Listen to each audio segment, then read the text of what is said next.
La memoria es una facultad que le permite al ser humano retener y recordar hechos pasados. ¿Pero una ciudad puede tener memoria? ¿Quiénes son aquellos que construyen esa memoria? Mi nombre es Emilio Castelazo y el día de hoy te invito a que me acompañes a profundizar en la memoria de Querétaro, esa que construimos cada uno de nosotros cada día. Te invito a que exploremos la crónica de una odisea. Sígueme.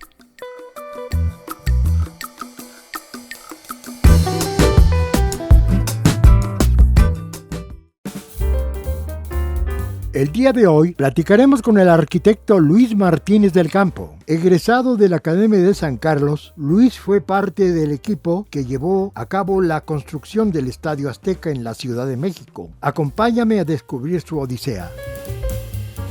Luis. Emilio, qué gusto de verte, Emilio. No sabes con qué gusto vengo a visitar esta casa tan linda, tan llena de luz. Qué amable eres, vamos. Y a mí el gusto que me da es que podamos platicar y compartir algunas de las... Sí, porque ya nos habíamos amenazado muchas veces y estamos aquí para... Tú me amenazaste, es cierto. Qué padre. Me da un gusto enorme de veras. Te lo agradezco muchísimo, de verdad.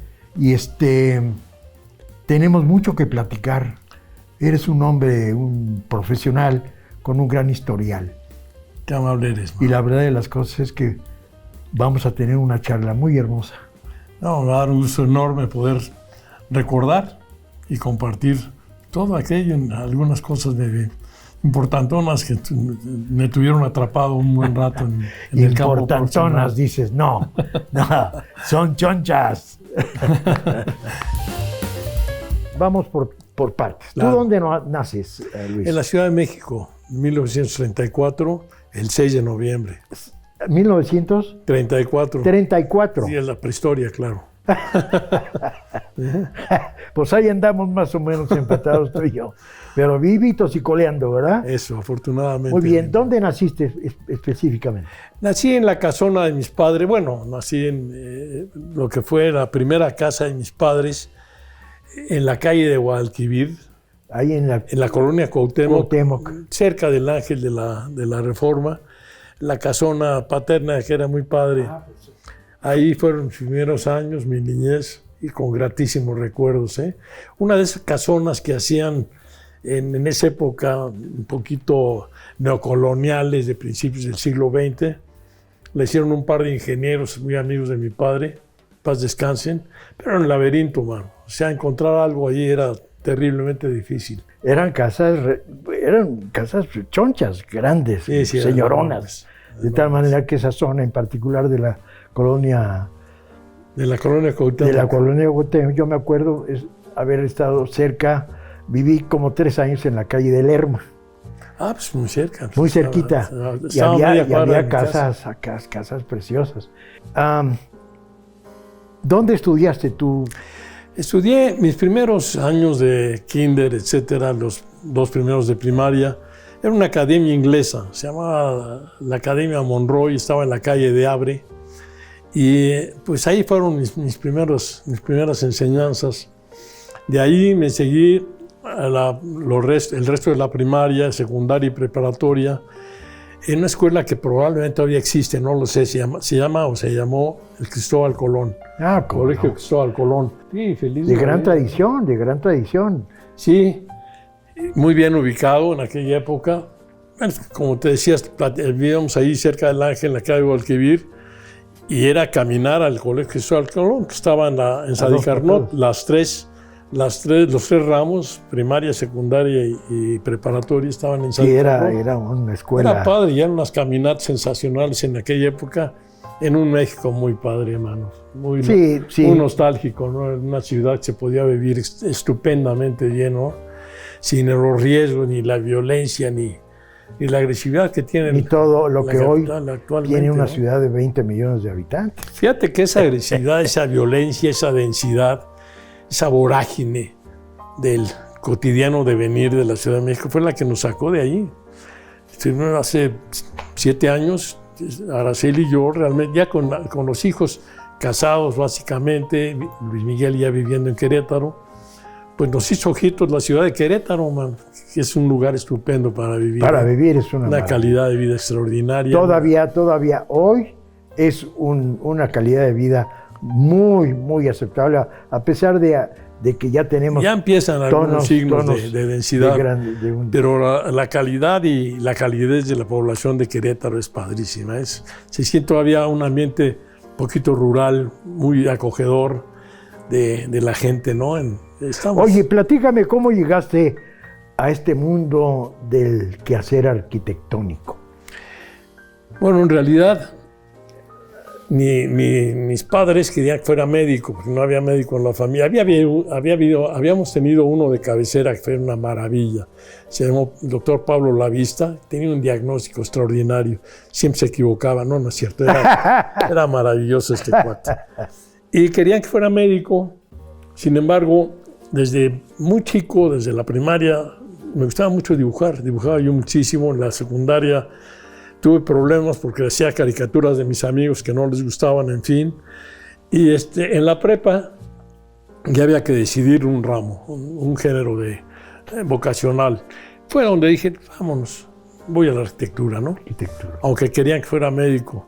Y qué bueno que fui por la arquitectura, me encanta, fue una vocación muy padre. Recuerdo esas primeras experiencias ya dentro de la carrera.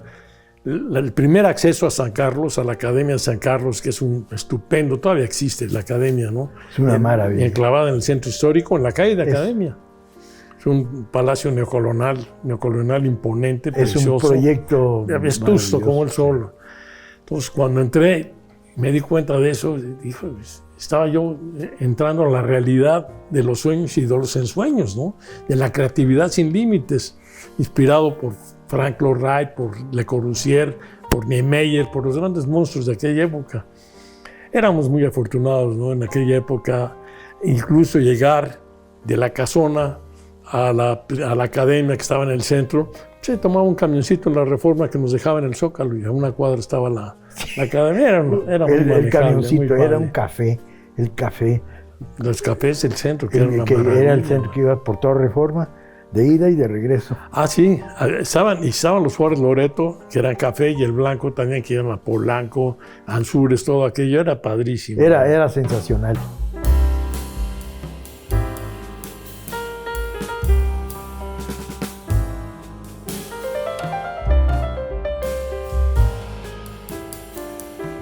El amor por dibujar, por explotar su creatividad, lleva a Luis a estudiar arquitectura. Es esta decisión lo que lo llevará a formar parte de los proyectos más importantes que han habido en México. ¿Terminas la carrera? Termino 5 años después, un poquito más, porque no era yo tan estudioso. Hicimos ese primer año, que fue en 1953, en la Academia de San Carlos, en el centro, padrísimo. Y 54 nos tocó inaugurar la ciudad universitaria. ¡Ay, qué maravilla! Era una maravilla, ¿no? No, o sea, no. Era el sumum del modernismo en la arquitectura de la época, ¿no? El modernismo con todos aquellos edificios que eran cristaleras, básicamente. Pero fue una época muy interesante. Arquitectura como edificio era una cosa maravillosa, sí, preciosa.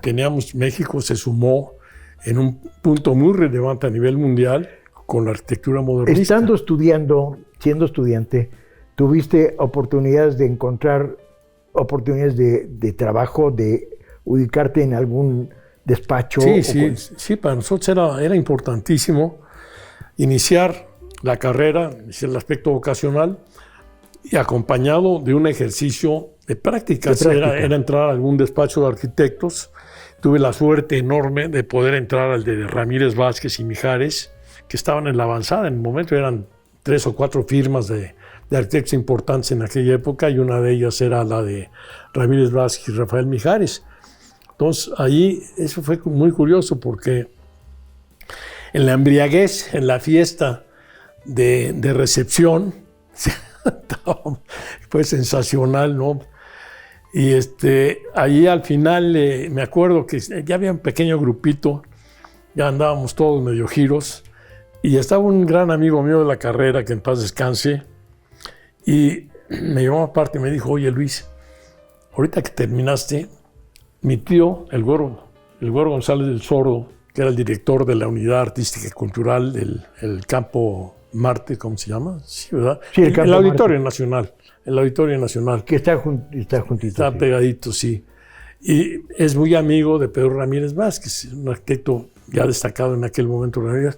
Y me enteré de que van a empezar a proyectar un coloso para 100,000 gentes para la afición mexicana del fútbol soccer, ¿no? O sea, al día siguiente estaba yo tocando en la calle de Lucerna. Con los ojos. A ver si había chamba. Con la suerte, estaban en la calle de Lucerna todavía. Después se pasaron al Pedregal. El que me abrió había sido un compañero mío en el Cristóbal Colón, Germán Díaz Barreiro, un tipazo, que en paz descanse también. Yo, ¿qué Luis, qué andas haciendo por aquí? Le dije, vengo a pedir chamba, mano. Me presentó a Rafael Mijares, el socio de Ramírez Vázquez, y Rafa me dijo, sí, Luis, vamos a necesitar manos para desarrollar este proyecto. Búscame 15 días allá en Puente 170, en Pedregal. O sea, la nueva oficina. La nueva oficina. No, cuando llegué a Fuentes, 15 días después, no, me quedé maravillado. Unas oficinas preciosas. Las instalaciones de Fuentes 170 eran fuera de serie. Y entonces entraste al macroproyecto del Estadio Azteca. Sí, inmediatamente me asignaron. Afortunadamente tuve esa suerte. Mira, en el taller, que era un taller increíble, imponente, de doble altura, con una cristalera brutal, un jardín, y daba a los volcanes. Algunas veces vimos amanecer ahí. Qué barbaridad. Era padrísimo esa oficina de Ramírez Vázquez y Mijares. Y al entrar, había 12 respiradores dobles. O sea, éramos 24 arquitectos, trabajando trabajando en varios proyectos, ¿no? Entre ellos estaba, el Museo de Antropología estaba empezando a desarrollar, ya estaba ahí, Bernardo Uribe estaba proyectando relaciones exteriores, edificios en Tlatelolco, en la Plaza de las Tres Culturas, y Bernardo proyectaba como Le Corbusier, con las 3 reglas, la regla de oro, la regla azul, la regla... Cada quien tenía su estilo. Y en un ambiente padrísimo, todos jóvenes, con un entusiasmo brutal, dando lo mejor que teníamos, Emilio, ¿no? Entonces, allí iniciamos, me asignaron al grupo que era el que yo quería, del Estadio Azteca. El jefe de proyecto en ese momento era el arquitecto Javier Echeverría. Era jefe de taller, tipazo. Era un arquitecto muy joven todavía. Yo creo que me llevaba 4 o 5 años cuando mucho. Entonces, que todos eran puros jóvenes. Puros jóvenes, ¿no? Padrísimo, ¿no? Y había cada talento allí que sensacionales. En paz descansen la mayoría de ellos, ¿no? Pero con esa fortuna empecé con el Estadio Azteca. Lo primero que me asignaron es, ¿sabes qué? Tenemos una planta de conjunto, que es la planta general aérea dibujada de lo que es el estadio, ¿no? Así es de que encárgate de la planta de conjunto.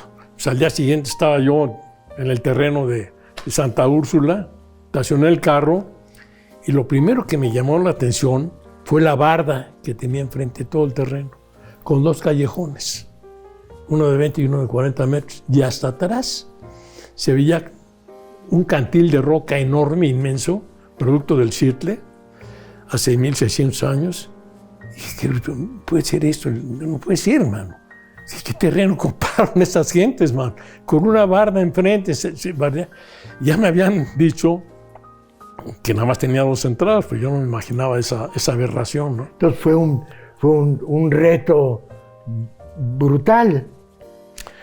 Imagínate la aberración si esto se hubiera seguido así como propiedad privada de esa gran explanada, al salir decenas de miles de gentes y automóviles por esos 2 callejones, muertos y heridos, decenas de miles saliendo al mismo tiempo hacia Calzada Tlalpan, pues hubiera sido la locura, ¿no? Claro.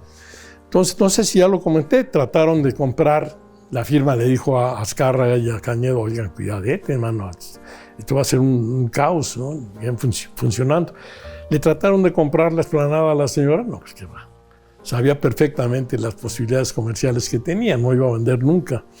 Recurrieron a Díaz Ordaz y recurrieron al gobierno federal el regente, que era Uruchurtu, no era muy amigo del estadio ni del grupo que lo estaba patrocinando. Uruchurtu. Don Ernesto P. Uruchurtu.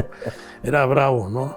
No quería mucho el estadio, ni a Azcárraga, ni a ninguno de ellos. Pero, en fin, recurrieron finalmente Emilio y compañía al presidente de la República. Díaz Ordaz ya había sido invitado a inaugurar el estadio. Aparte, su imagen estaba muy deteriorada en aquella época, según te acuerdas. Sí. Entonces le cayó como anillo al dedo la invitación y, por supuesto, ayudó a los patrocinadores a expropiar la plaza. Vino una orden fulminante de expropiación de la plaza y se expropió. Señora, aquí está y adiós. Hasta luego, mi gabán. Y me acuerdo ahí los granaderos y motos sacando lo que había, cachiporrazos incluso. No, fue todo un espectáculo terrible.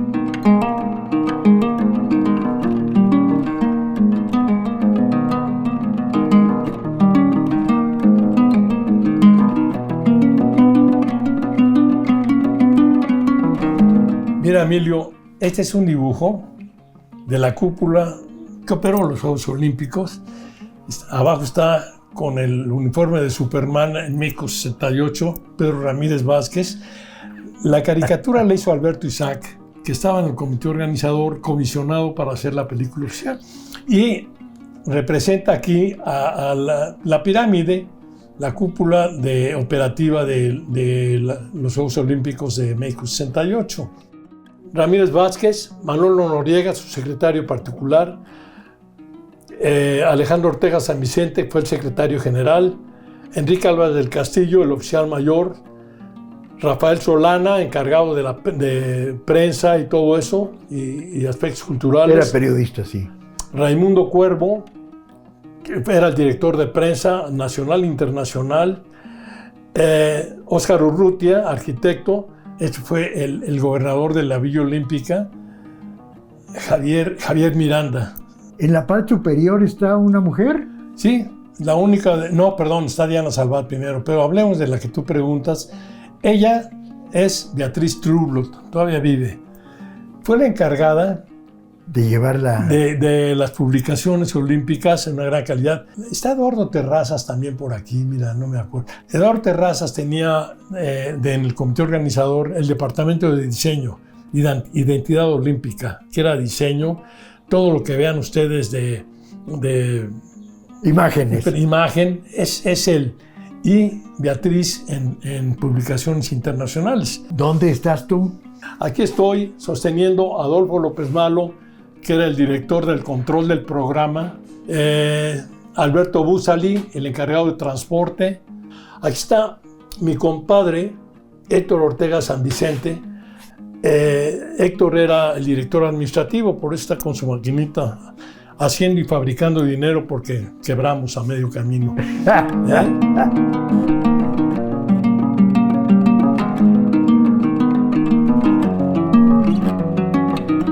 Ese proyecto a ti en lo personal, en lo profesional, en lo profundo de tu ser, te lanza. Después caes en otro gran proyecto de los Juegos Olímpicos. Sí, no hubo tregua. Terminamos el estadio en mayo de 66.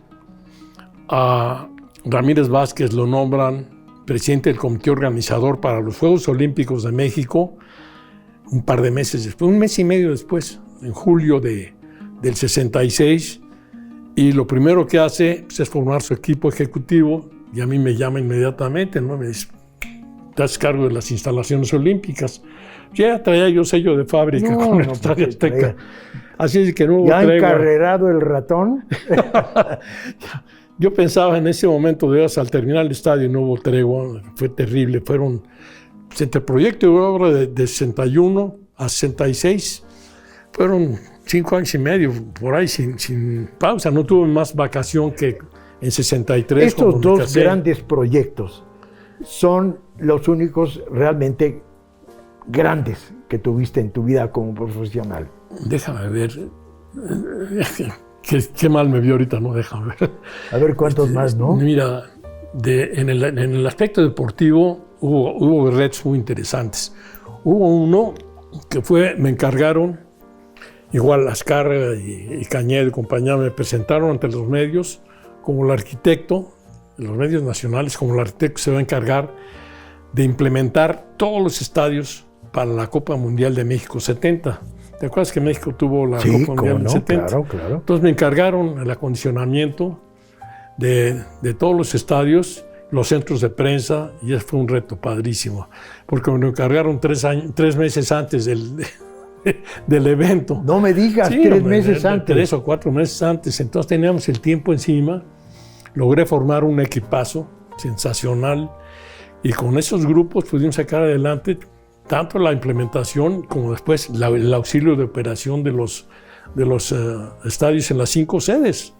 O sea, era México, Puebla, Toluca, León y Guadalajara.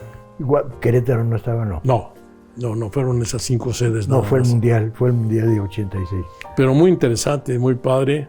Centro de prensa de primera, logramos implementar muy bien. Y en realidad la prensa internacional trató muy bien a México en esa mundial, al grado que después obtuvo la mundial del 86. El 86, nuevamente. Es cierto. Ahí sí le tocó a Querétaro participar. No, me llamaron como asesor. Ya, todos viejitos nos llamaron ahí como asesor. No, pues qué viejito, eras un hombre maduro, pero no eras hicimos ahí una labor de asesoría. Eres un hombre feliz. Totalmente. Yo cuando tuve el gusto de conocerte a partir de un proyecto que nos has invitado colateral a esto, que tiene además que ver con el Estadio Azteca, me encuentro con un hombre feliz.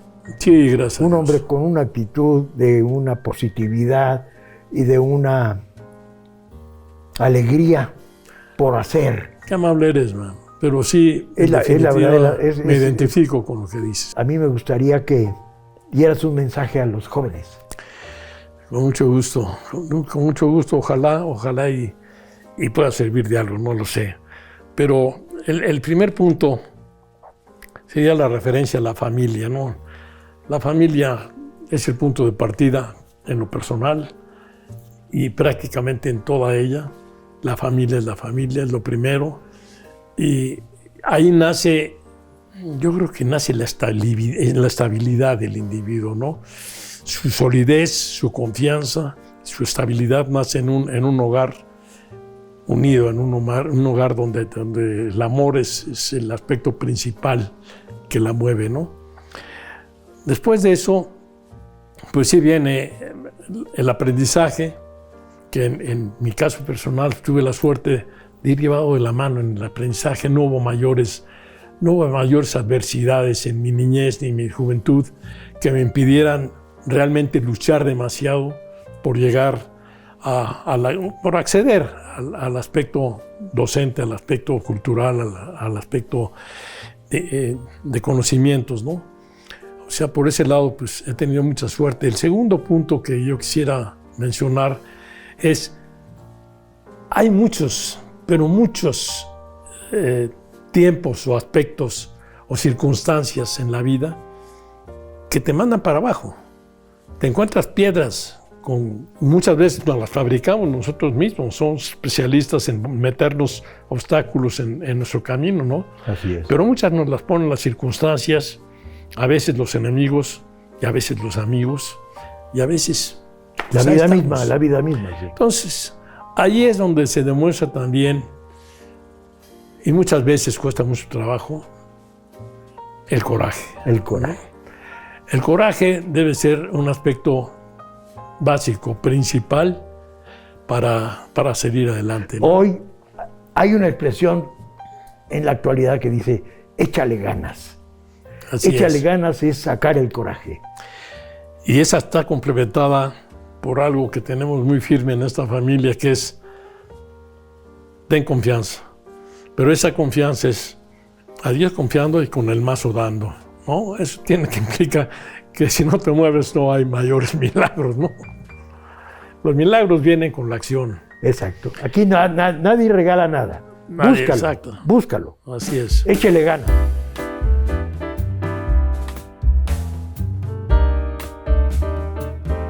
La huella arquitectónica que nos ha dejado Luis a través de su vida es una muestra de trabajo duro, confianza en uno mismo y unas ganas constantes de aprender más.